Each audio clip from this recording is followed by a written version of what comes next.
Yes, my favorite question. Okay, so this is a question about your playlist, and it doesn't necessarily have to be music. It's just 5 people, places, things, events, pieces of art that either influence you or are just very important and that you have to share with our audience.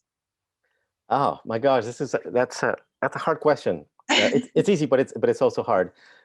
Playlist, as far as music goes, as soon as you said playlist, at first that immediately kind of clicked, because when I'm working on murals myself, especially the largest mural that I've done was the mural on the Grove Park, which is on Truman Avenue and Benton Boulevard.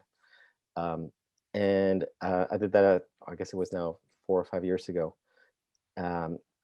And that was one summer. It was just ridiculously hot. I was working outdoors. I was working, 10, 12-hour days at 100-degree weather.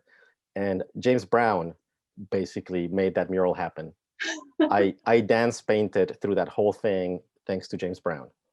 So that's my production painting playlist.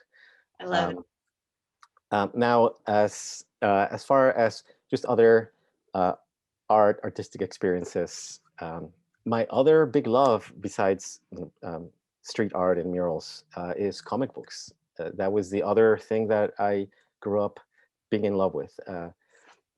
Comic books in general, but especially just indie comics that are, the creators that kind of discover the potential of the medium, that use comics to tell their own personal stories, that working outside of the genres of superheroes or the mainstream comics that most people associate with comic books.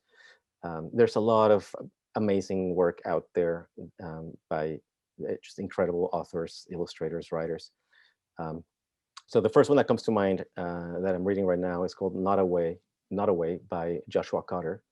And he is a local creator. He lives just a couple hours north of Kansas City, and he's working on a 5,000-page graphic novel that he's putting it out in volumes. The first volume is out, and it's amazing. I am so impressed by somebody who I've come to know Josh, and we've become good friends. But I'm just humbled by somebody who is able to devote 15 years of his life to one single art project, and that's basically what he's doing. Wow.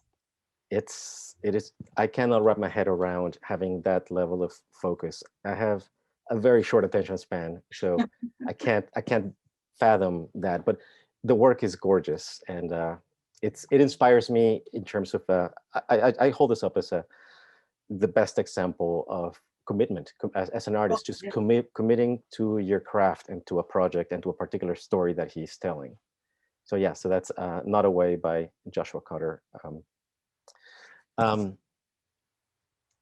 My other favorite go-to thing right now, really artistically, is at Crystal Bridges Museum in Bentonville, Arkansas. It's been around for a few years. It hasn't been around terribly long, but it seems like its reputation is kind of rippling outwards, and people have heard of it, but I haven't met too many people that have gone to it. And it's not far from Kansas City. It is totally worth a day trip. You could conceivably leave, early in the morning if that's your thing, and then go spend a museum day and then drive back in the evening. But I would recommend anybody who has the opportunity to just make a weekend trip, go to Bentonville, stay at an Airbnb, go to the museum for a day or two, and then come back. It's right now it's one of my favorite museums I've ever been to. It's one of my 3 favorite museums in the United States for sure. Yeah. Wow, awesome. Hidden gem. Yeah. Yeah. Does that cover it, or should I keep going? That's 3. We have James Brown. We have the comic. We've got the museum. Give us 2 more. Let me think about this for a second. Scribe. Scribe is a local street artist, muralist here in Kansas City. I'm sure everybody in Kansas City is familiar with his work, whether you know his name or not. We've all seen his work. He's another artist who I have boundless respect for. Like so many of these, generation of artists that grew up, kind of influenced by graffiti culture and hip hop culture that started, typically, as teenagers going out and, you know, um, painting on walls, usually without permission. But eventually, end up getting in trouble and so on. And most of them stop or kind of scale back and then move on to only doing work when they have permission to use walls. Scribe is the best example of an artist who started basically doing, street art, basically, breaking the rules, but eventually kind of stuck with his pursuit of his craft, and is now, for years has been working with Children's Mercy Hospital as basically like their official artist. And if you go into Children's Mercy, his work is everywhere. He has transformed Children's Mercy Hospital from a hospital into what for a kid going to a hospital would feel like going to Disneyland, where there's doctors, basically. Wow.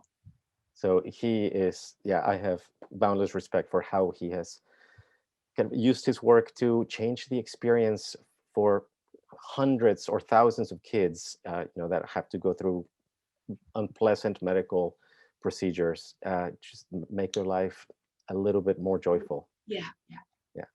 Yeah. So he's another person that I completely genuinely admire.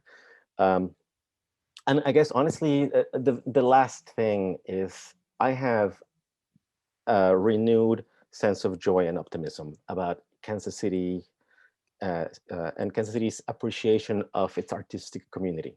I moved to Kansas City in 1995 to go to KCAI.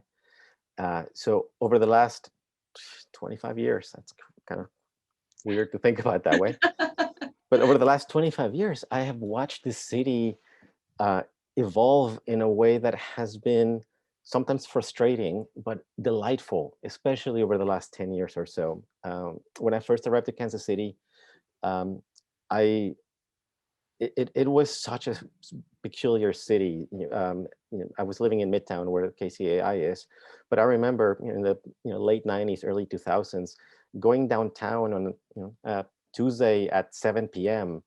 and it was creepy. There was nothing, like literally tumbleweeds could be rolling down the street. It was that just derelict of human life. And I remember when I first came to Kansas City, the kind of public perception or the public image that Kansas City was projecting of itself was very much glancing backwards to the golden age of like the jazz era. And Kansas City was still kind of trying to present itself as a jazz city. And at the same time, I as an art student, and then shortly after that, just as a working artist in Kansas City, I was aware of hundreds and hundreds of visual artists and actors, performers, people in the theater community, musicians. There's all these living artists that were doing all of this amazing work, but everything was happening under the radar. There was a vibrant underground art scene, but the kind of city government seemed completely oblivious or generally oblivious to its current culture, and instead it kept on touting its older history as a artistic hub. And I am so thrilled that I feel like we have finally realized that we have a living artistic heartbeat. It doesn't invalidate our history in any way whatsoever, but I would rather celebrate and support living artists than just rely on kind of resting on the laurels of a creative generation from 7 decades ago. Wow.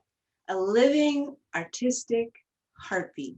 It's amazing. Truer words have never been spoken. Yes. And I think that's the reason why ArtSpark can exist, because there's so much art to be mined in this city that we haven't even begun to scratch the surface, to be honest, as far as the things that people are aware of. So true. So true. I love Kansas City. I never thought I would stay here. I never, ever thought I would stay here. Yeah. Because I came to go to UMKC. So you think you're going to get your education and then go where the art is, not realizing the art is here. Exactly. when I came to to Kansas City in '95, and I remember thinking that, yeah, this looks like a city I could spend 3 years in, and then I'll move along.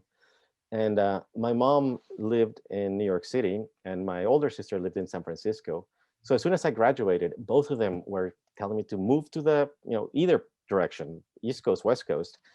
And I remember being so torn because I love both of those cities. But I remember feeling like the ground here is so fertile. There's no way I could find the kind of access to venues, to other people to collaborate with in other cities that I would in Kansas City.